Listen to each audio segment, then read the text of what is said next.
moving towards Monza.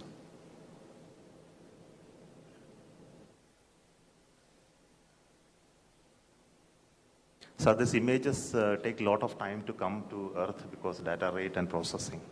So now this is the early morning image of today morning. The rover is almost out of the field of view. It will turn in the day today and look at the lander and take more pictures. Thank you.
नमस्कार friends.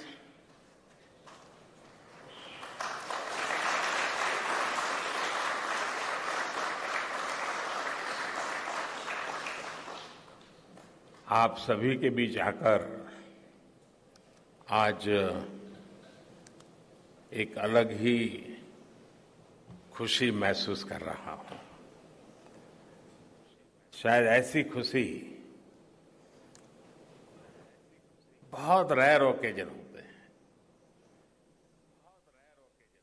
जब तन मन खुशियों से भर गया हो। और व्यक्ति के जीवन में कई बार ऐसी घटनाएं घटती हैं कि वो बेसब्री हावी हो जाती है। इस बार मेरे साथ भी ऐसा ही हुआ है। इतनी बेसब्री,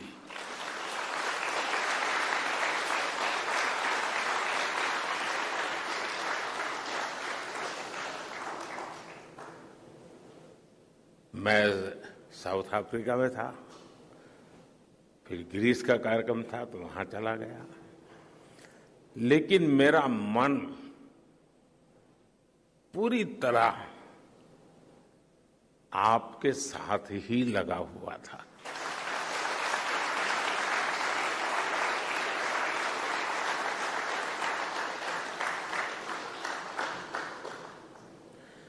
लेकिन कभी कभी लगता है कि मैं आप लोगों के साथ अन्याय कर देता हूं। बेसब मेरी और मुसीबत आपकी इतनी सवेरे सवेरे आप सभी को और इतना और टाइम, लेकिन बस मन कर रहा था जाऊं आपको नमन करूं। आपको दिक्कत हुई होगी,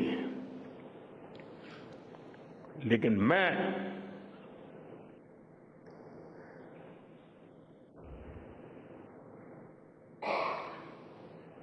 भारत में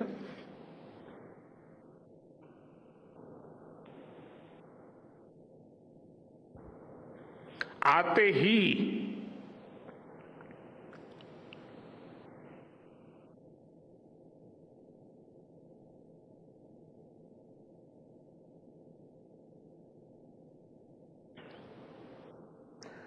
जल्द से जल्द आपके दर्शन करना चाहता था।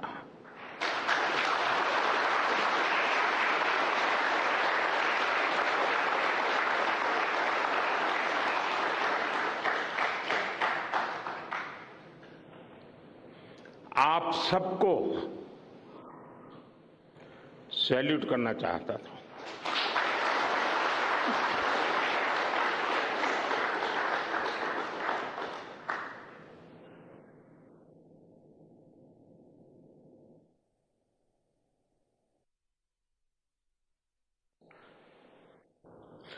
सैल्यूट आपके परिश्रम को, सैल्यूट आपके धैर्य को, सैल्यूट आपकी लगन को, सैल्यूट आपकी जीवटता को, सैल्यूट आपके जज्बे को। आप देश को जिस ऊंचाई पर लेकर गए हैं, ये कोई साधारण सफलता नहीं है। ये अनंत अंतरिक्ष में भारत के वैज्ञानिक सामर्थ्य का शंखनाद है।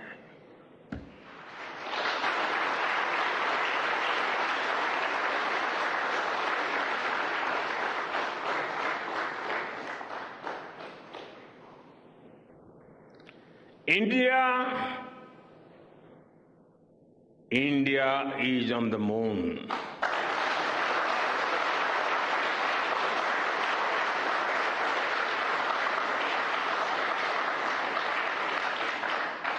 We have our national pride placed on the moon.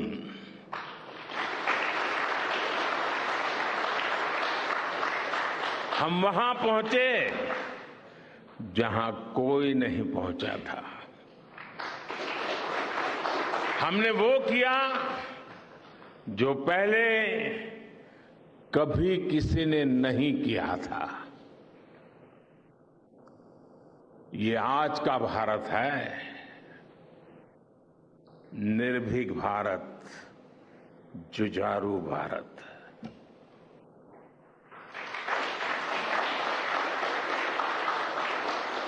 ये वो भारत है जो नया सोचता है, नए तरीके से सोचता है, जो डार्क जोन में जाकर भी दुनिया में रोशनी की किरण फैला देता है।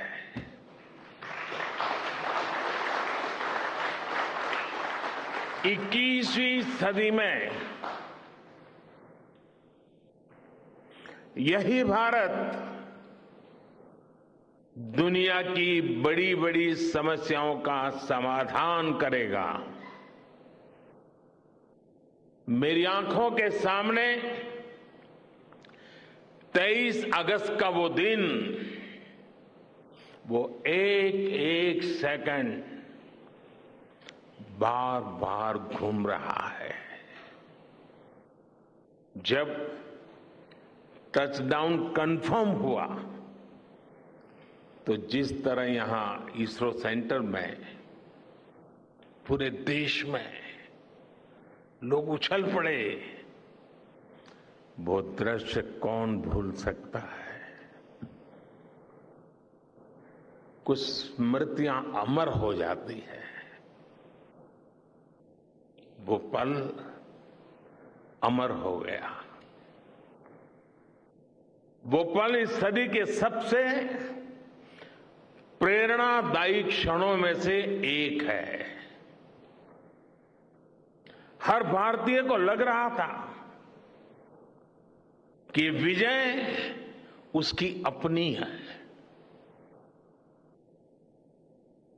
खुद महसूस करता था, हर भारतीय को लग रहा था कि जैसे वो खुद एक बड़े एग्जाम में पास हो गया है। आज भी बधाइयां दी जा रही हैं, संदेश दिए जा रहे हैं, और ये सब मुमकिन बनाया है आप सबने, आपने।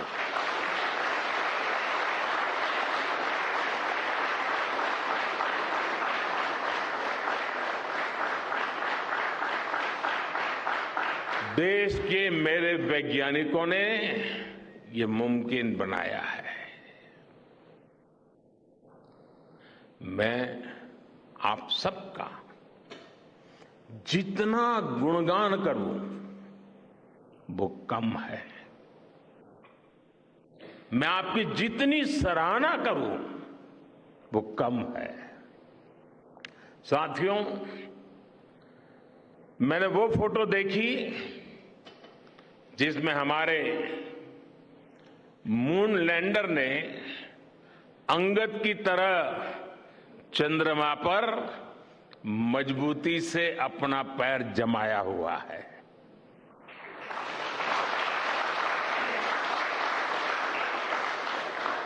एक तरफ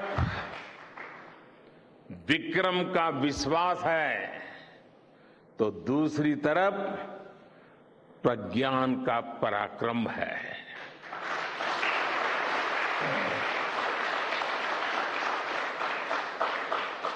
हमारा प्रज्ञान लगातार चंद्रमा पर अपने पद चिन्ह छोड़ रहा है।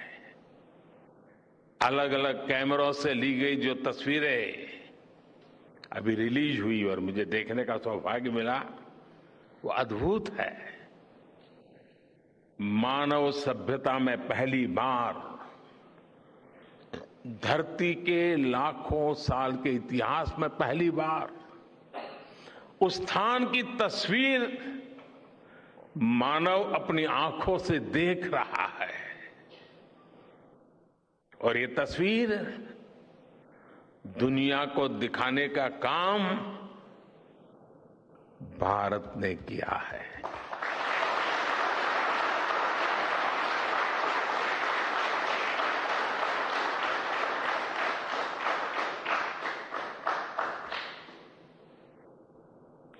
आप सभी वैज्ञानिकों ने किया है। आज पूरी दुनिया भारत की साइंटिफिक स्पिरिट का, हमारी टेक्नोलॉजी का और हमारे साइंटिफिक टेम्परामेंट का लोहा मान चुकी है।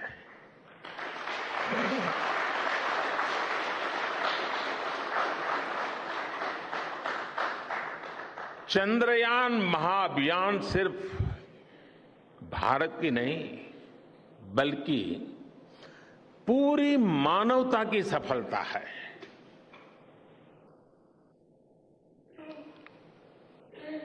हमारा मिशन जिस क्षेत्र को एक्सप्लोर करेगा उससे सभी देशों के लिए मून मिशंस के नए रास्ते खुलेंगे। ये चांद के रहस्य को तो खोलेगा ही, साथ ही धरती की चुनौतियों के समाधान में भी मदद करेगा। आपकी इस सफलता के लिए मैं एक बार फिर सभी वैज्ञानिकों को, टेक्नीशियंस, इंजीनियर्स और चंद्रयान महाअभियान से जुड़े सभी सदस्यों को बधाई देता हूं।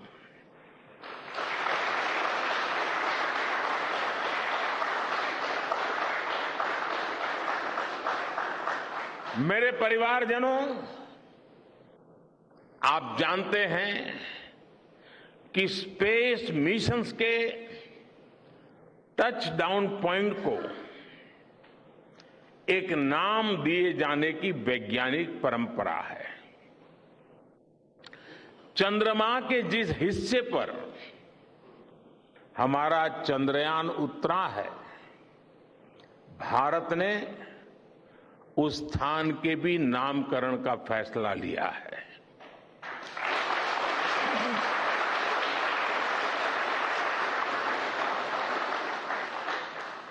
जिस स्थान पर चंद्रयान 3 का मून लैंडर उतरा है, अब उस पॉइंट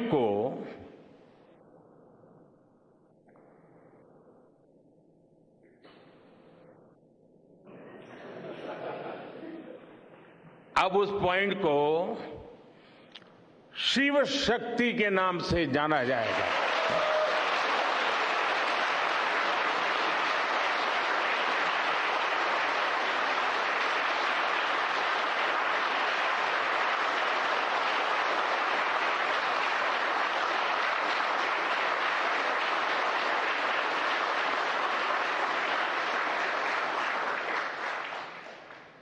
शिव में मानवता के कल्याण का संकल्प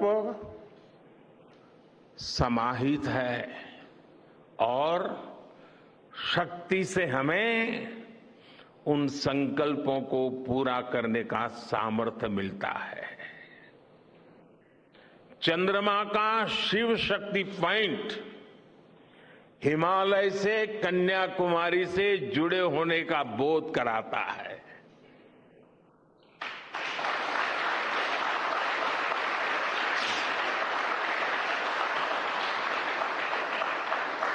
हमारे ऋषियों ने कहा है, येन कर्माण्य पशो मनीषिणो यज्ञे कुण्वन्ति वित्तेषु धीरः यत्पूर्व यक्ष्मन्तः प्रजानां तन्मे मनः शिव संकल्पमस्तु। अर्थात जिस मन से हम कर्तव्य कर्म करते हैं, विचार और विज्ञान को गति देते हैं और जो सबके भीतर मौजूद है, वो मन शुभ और कल्याणकारी संकल्पों से जुड़े।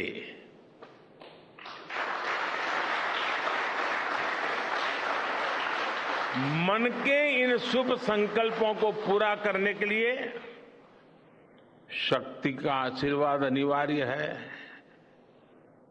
और ये शक्ति हमारी नारी शक्ति है।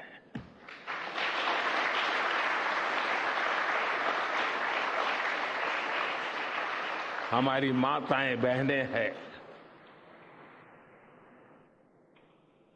हमारे यहां कहा गया है, सृष्टि स्थिति विनाशानाम शक्ति भूते सनातनी।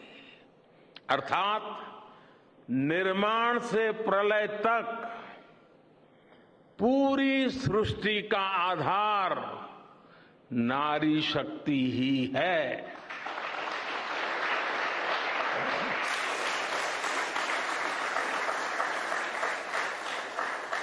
आप सबने देखा है, चंद्रयान 3 में देश ने, हमारी महिला वैज्ञानिकों ने, देश की नारी शक्ति ने कितनी बड़ी भूमिका निभाई है।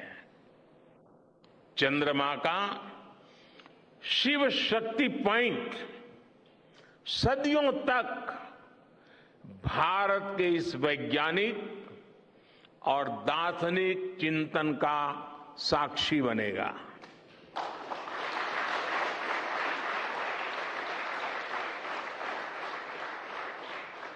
ये शिव शक्ति पॉइंट आने वाली पीढ़ियों को प्रेरणा देगा कि हमें विज्ञान का उपयोग मानवता के कल्याण के लिए ही करना है।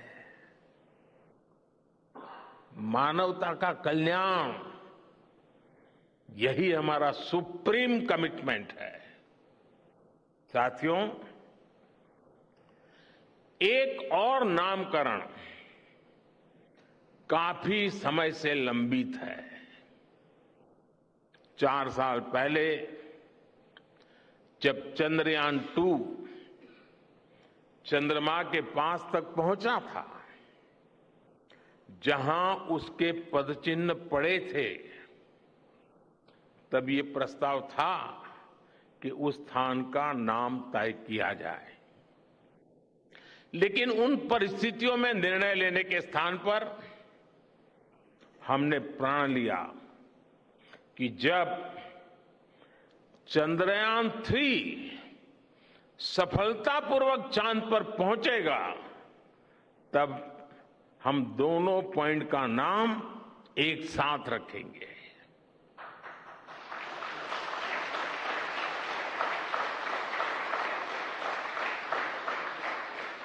और आज मुझे लगता है कि जब हर घर तिरंगा है, जब हर मन तिरंगा है और चांद पर भी तिरंगा है, तो तिरंगा के सिवाय चंद्रयान-2 से जुड़े उस स्थान को और क्या नाम दिया जा सकता है।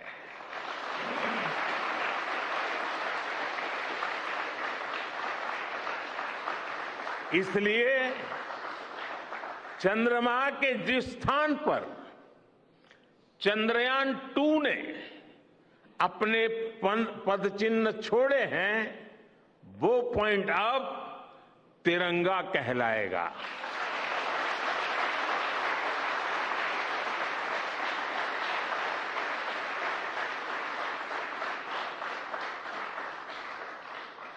ये तिरंगा पॉइंट भारत के हर प्रयास की प्रेरणा बनेगा। ये तिरंगा पॉइंट हमें सीख देगा कि कोई भी विफलता आखिरी नहीं होती। अगर दृढ़ इच्छा शक्ति हो तो सफलता मिलकर के ही रहती है।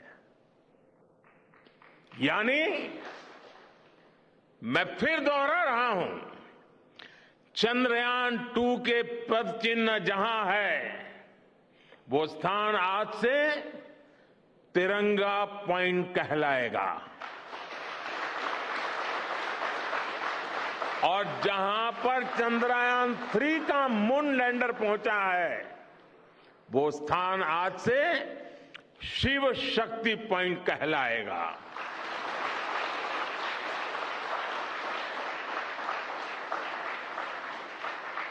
साथियों, आज भारत दुनिया का चौथा ऐसा देश बन चुका है जिसने चंद्रमा की सतह को छुआ है।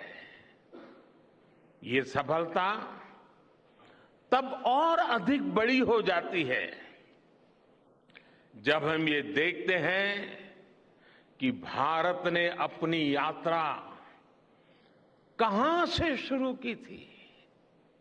एक समय था जब भारत के पास जरूरी तकनीक नहीं थी, सहयोग भी नहीं था।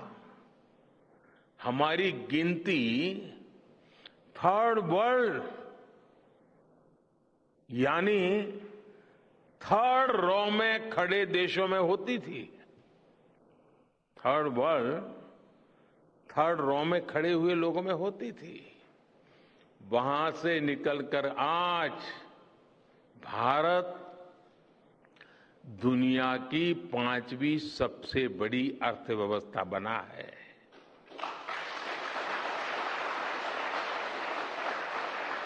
आज ट्रेड से लेकर टेक्नोलॉजी तक भारत की गिनती पहली पंक्ति यानी फर्स्ट रॉ में खड़े देशों में हो रही है।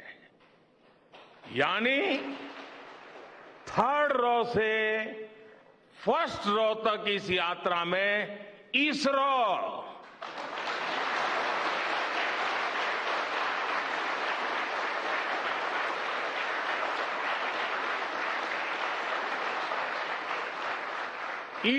जैसी संस्थानों की बहुत बड़ी भूमिका रही है।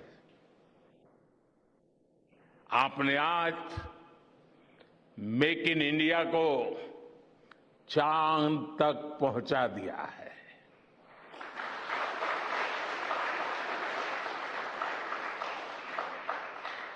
मेरे परिवारजनों, मैं आज आपके बीच आकर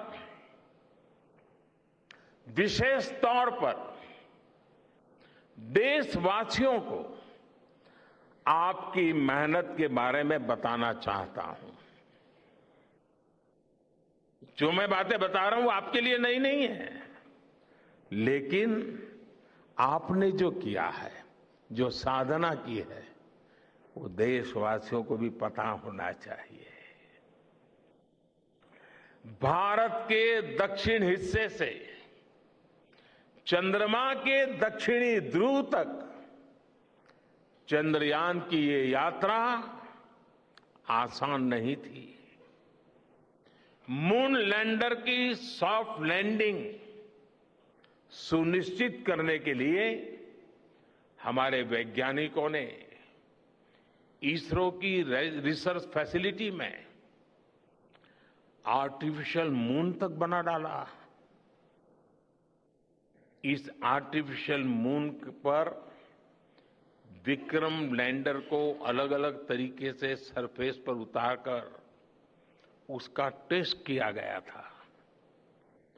अब इतने सारे एग्जाम देकर हमारा मून लैंडर वहां गया है, तो उसे सक्सेस मिलनी ही मिलनी थी।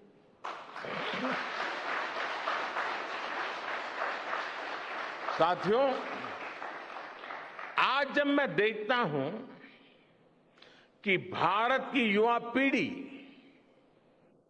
साइंस को लेकर, स्पेस को लेकर, इनोवेशन को लेकर इतनी एनर्जी से भरी हुई है, तो उसके पीछे हमारे ऐसे ही स्पेस मिशंस की सफलता है।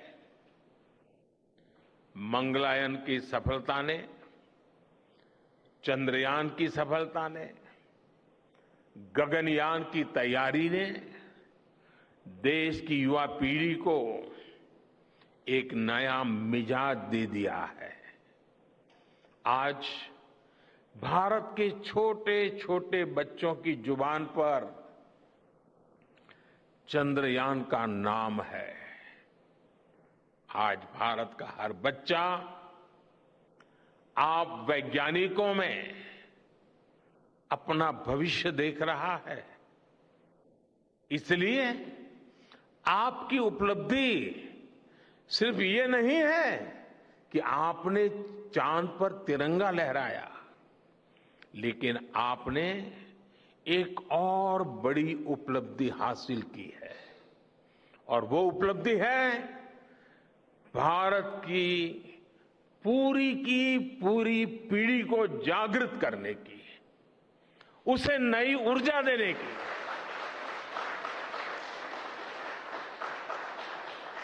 आपने एक पूरी पीढ़ी पर अपनी इस सफलता की गहरी छाप छोड़ी है। आज से कोई भी बच्चा रात में जब चंद्रमा को देखेगा तो उसको विश्वास होगा कि जिस हौसले से मेरा देश चांद पर पहुंचा है, वही हौसला, वही जज्बा, उस बच्चे के भीतर भी है, उस युवा के भीतर भी है।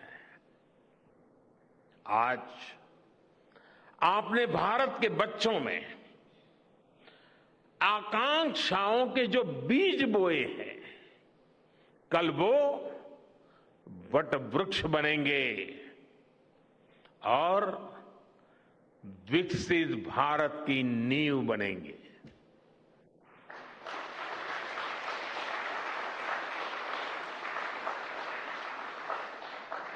हमारी युवा पीढ़ी को निरंतर प्रेरणा मिलती रहे, इसके लिए एक और निर्णय लिया गया है। 23 अगस्त को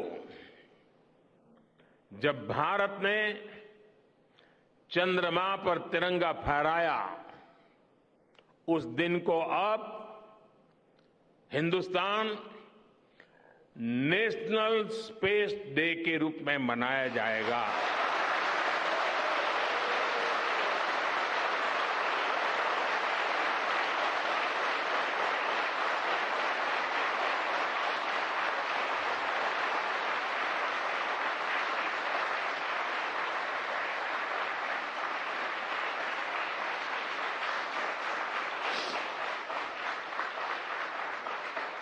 जब हर वर्ष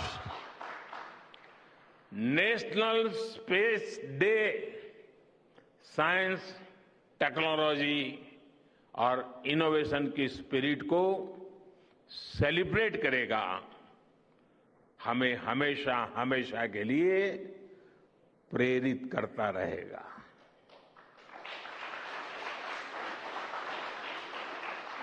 मेरे परिवारजनों, आप भी जानते हैं कि स्पेस सेक्टर का जो सामर्थ्य है वो सैटेलाइट लॉन्च करने या अंतरिक्ष की खोज से कहीं ज्यादा बड़ा है। स्पेस सेक्टर की एक बहुत बड़ी ताकत है जो मैं देखता हूं, वो है ईज ऑफ लिविंग और ईज ऑफ गवर्नेंस। आज देश में स्पेस एप्लीकेशंस को गवर्नेंस के हर पहलू से जोड़ने की दिशा में बहुत बड़ा काम हुआ है। आप लोगों ने जब मुझे प्रधानमंत्री के रूप में काम का दायित्व दिया, तो प्रधानमंत्री बनने के बाद मैंने भारत सरकार के जॉइंट सेक्रेटरी लेवल के ऑफिसर्स की स्पेस साइंटिस्ट के साथ एक वर्कशॉप करवाई थी और इसका मकसद ये था कि गवर्नेंस में, शासन व्यवस्था में ट्रांसपेरेंसी लाने में स्पेस सेक्टर की ताकत का ज्यादा से ज्यादा इस्तेमाल कैसे करें। तब किरण जी शायद हम लोगों के साथ काम करते थे। इसी का नतीजा था जब देश ने स्वच्छ भारत अभियान शुरू किया, शौचालयों का निर्माण शुरू किया, करोड़ों घरों को बनाने का अभियान चलाया। तो इन सब के मॉनिटरिंग के लिए, उसकी प्रगति के लिए स्पेस साइंस ने बहुत मदद की। आज देश में दूर दराज के इलाके में एजुकेशन, कम्युनिकेशन और हेल्थ सर्विसेज पहुंचाने में स्पेस सेक्टर की बहुत बड़ी भूमिका है। इन दिनों आजादी के अमृत महोत्सव के निमित्त जो जिले जिले में अमृत सरोवर बन रहे हैं, उसका भी टैगिंग, उसके भी मॉनिटरिंग स्पेस के द्वारा ही हो रही है। बिना स्पेस टेक्नोलॉजी के हम टेलीमेडिसिन और टेली एजुकेशन की कल्पना तक नहीं कर सकते। स्पेस साइंस ने देश के रिसोर्सेज के ऑप्टिमम यूटिलाइजेशन में भी बहुत मदद की है। हमारे देश के एग्रीकल्चर सेक्टर को ताकत देने में, मौसम का अनुमान लगाने में स्पेस सेक्टर जो मदद करता है वो देश का हर किसान जानता है। आज वो देख लेता है अपने मोबाइल पर अगले सप्ताह मौसम का क्या हाल है। देश के करोड़ों मछुआरों को आज नाविक सिस्टम से जो सटीक जानकारी मिल रही है वो भी आप ही की देन है।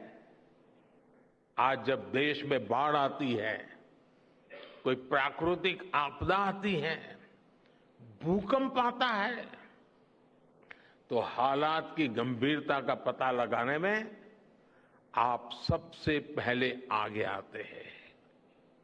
जब साइक्लोन आता है तो हमारी सैटेलाइट्स उसका सारा रूट बताती है, सारी टाइमिंग बताती है और लोगों की जान भी बचती है, संपत्ति भी बचती है। और सिर्फ साइक्लोन के कारण जो संपत्ति बचती है ना, उसका अगर जोड़ लगा दे तो आज स्पेस का जो खर्चा है उससे वो ज्यादा हो जाता था।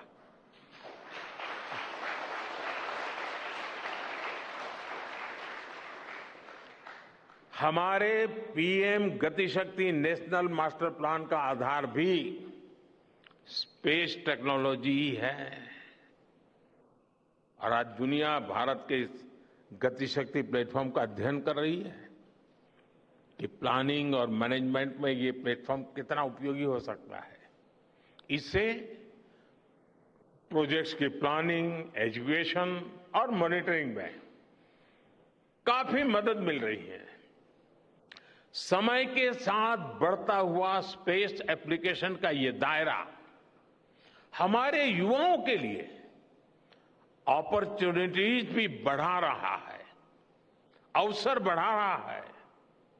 और इसलिए आज मैं एक सुझाव भी देना चाहता हूं और मैं चाहूंगा कि आपके यहां से जो रिटायर्ड लोग हैं वे इसमें काफी मदद कर सकते हैं।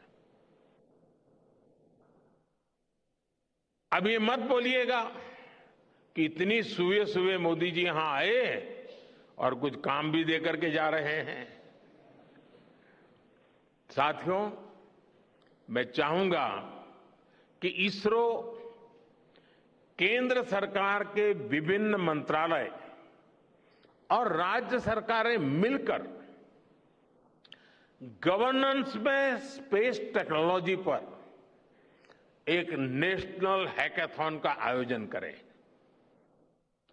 इस हैकाथॉन में ज्यादा से ज्यादा युवा, ज्यादा से ज्यादा यूनिवर्सिटी, ज्यादा से ज्यादा नौजवान वो शामिल हो, जुड़े। मुझे विश्वास है ये नेशनल हैकाथॉन हमारी गवर्नेंस को और प्रभावी बनाएगा, देशवासियों को मॉडर्न सॉल्यूशंस देगा। और साथियों, आपके अलावा मैं अपनी युवा पीढ़ी को एक और टास्क अलग से देना चाहता हूं। और होमवर्क के दिए बिना बच्चों को काम करने का मजा नहीं आता है। आप सब जानते हैं कि भारत वो देश है जिसने हजारों वर्ष पूर्व ही धरती के बाहर अनंत अंतरिक्ष में देखना शुरू कर दिया था। हमारे यहां सदियों पहले अनुसंधान परंपरा के आर्यभट्ट, ब्रह्मगुप्त, वराहमिहिर और भास्कराचार्य जैसे ऋषि मनीषी हुए थे। जब धरती के आकार को लेकर भ्रम था तब आर्यभट्ट ने अपने महान ग्रंथ आर्यभट्टीय में धरती के गोलाकार होने के बारे में विस्तार से लिखा था। उन्होंने एक्सिस पर पृथ्वी की रोटेशन और उसकी परिधि की गणना भी लिख दी थी। इसी तरह सूर्य सिद्धांत जैसे ग्रंथों में भी कहा गया है, सर्वत्रैव मही गोले, सर्वत्रैव मही गोले, स्वस्थानम उपरि स्थितम, मन्यन्ते खेयतो गोलस, तस्य क्व ऊर्ध्वम क्व वादः। अर्थात पृथ्वी पर कुछ लोग अपनी जगह को सबसे ऊपर मानते हैं, लेकिन ये गोलाकार पृथ्वी तो आकाश में स्थित है, उसमें ऊपर और नीचे क्या हो सकता है, ये उस समय लिखा गया था। ये तो मैंने सिर्फ एक श्लोक बताया है, ऐसी अनगिनत रचनाएं हमारे पूर्वजों ने लिखी हुई है। सूर्य, चंद्रमा और पृथ्वी के एक दूसरे के बीच में आने से ग्रहण की जानकारी हमारे कितने ही ग्रंथों में लिखी हुई पाई जाती है। पृथ्वी के अलावा अन्य ग्रहों के आकार की गणनाएं, उनके मूवमेंट से जुड़ी जानकारी भी हमारे प्राचीन ग्रंथों में मिलती है। हमने ग्रहों और उपग्रहों की गति को लेकर इतना सूक्ष्म गणनाएं करने की वो काबिलियत हासिल की थी कि हमारे यहां सैकड़ों वर्ष आगे के पंचांग यानी कैलेंडर्स बनाए जाते थे। इसलिए मैं इससे जुड़ा एक टास्क अपनी नई पीढ़ी को देना चाहता हूं, स्कूल कॉलेज के बच्चों को देना चाहता हूं। मैं चाहता हूं कि भारत के शास्त्रों में जो खगोलीय सूत्र है, उन्हें साइंटिफिकली प्रूव करने के लिए, नए सिरे से उनके अध्ययन के लिए नई पीढ़ी आगे आए। ये हमारी विरासत के लिए भी जरूरी है और विज्ञान के लिए भी जरूरी है। आज जो स्कूल के, कॉलेज के, यूनिवर्सिटी के स्टूडेंट्स हैं, रिसर्चर्स हैं, उन पर एक तरह से ये दोहरा दायित्व है। भारत के पास विज्ञान के ज्ञान का जो खजाना है, वो गुलामी के लंबे कालखंड में दब गया है, छिप गया है।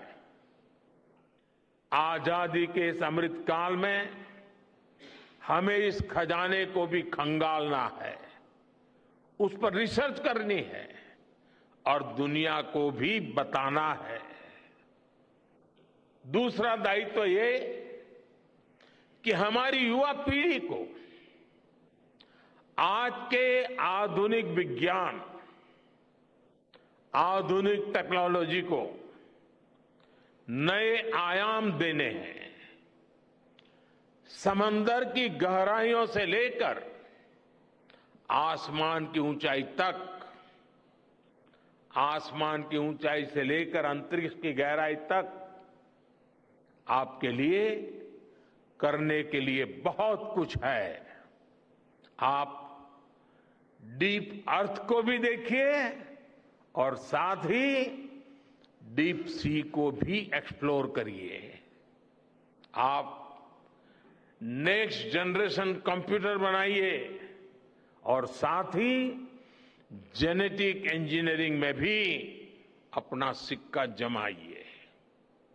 भारत में आपके लिए नई संभावनाओं के द्वार लगातार खुल रहे हैं। 21वीं सदी के इस कालखंड में जो देश साइंस और टेक्नोलॉजी में बढ़त बना ले जाएगा, वो देश सबसे आगे बढ़ जाएगा। साथियों, आज बड़े बड़े एक्सपर्ट्स कह रहे हैं कि अगले कुछ वर्षों में भारत की स्पेस इंडस्ट्री $8 बिलियन से बढ़कर 16 बिलियन डॉलर की हो जाएगी। सरकार भी इस बात की गंभीरता को समझते हुए स्पेस सेक्टर में लगातार रिफॉर्म कर रही है। हमारे युवा भी कमर कसकर तैयार है। आपको जानकर सुखद आश्चर्य होगा कि पिछले 4 साल में स्पेस सेक्टर में काम करने वाले स्टार्टअप्स की संख्या 4 से बढ़कर करीब करीब 150 हो गई है। हम कल्पना कर सकते हैं कि अनंत आकाश में कितनी अनंत संभावनाएं भारत का इंतजार कर रही हैं। वैसे कुछ दिन बाद 1 सितंबर से माईगॉव हमारे चंद्रयान मिशन को लेकर बहुत बड़ा क्विज कंपटीशन लॉन्च करने वाला है। हमारे देश के स्टूडेंट्स इससे भी शुरुआत कर सकते हैं। मैं देश भर के स्टूडेंट से आग्रह करूंगा कि आप सभी बड़ी संख्या में इससे जुड़े। मेरे परिवारजनों, देश की भावी पीढ़ी को आपका मार्गदर्शन बहुत आवश्यक है।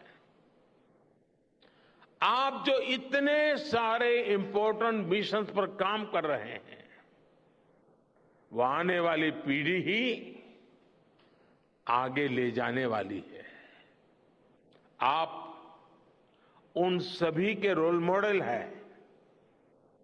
आपकी रिसर्च और आपकी वर्षों की तपस्या, मेहनत ने साबित किया है कि आप जो ठान लेते हैं वो आप करके दिखाते हैं। देश के लोगों का विश्वास आप पर है और विश्वास कमाना छोटी बात नहीं होती है दोस्तों।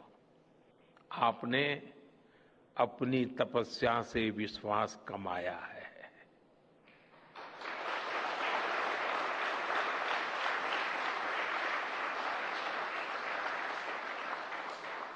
देश के लोगों का आशीर्वाद आप पर है।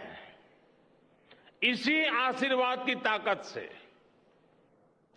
देश के प्रति इसी समर्पण भाव से भारत साइंस एंड टेक्नोलॉजी में ग्लोबल लीडर बनेगा।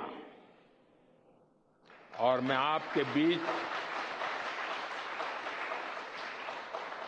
बड़े विश्वास के साथ बताता हूं, इनोवेशन की हमारी यही स्पिरिट ही 2047 में विकसित भारत के सपने को साकार करेगी।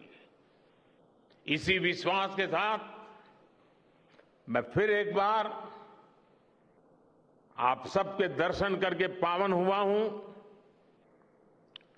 देशवासी गौरव से भरे हुए हैं। सपने बहुत तेजी से संकल्प बन रहे हैं और आपका परिश्रम उन संकल्प को सिद्धि के तक ले जाने के लिए बहुत बड़ी प्रेरणा बन रहा है। आपको जितनी बधाई दूं कम है, जितना अभिनंदन करूं कम है। मेरी तरफ से, करोड़ों करोड़ों देशवासियों की तरफ से, दुनिया भर की साइंटिफिक कम्युनिटी की तरफ से अनेक अनेक धन्यवाद, बहुत बहुत शुभकामनाएं। भारत माता की, भारत माता की, भारत माता की। धन्यवाद।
तो अपने उद्बोधन में राजनीति यहाँ प्रधान- खेल है, शहर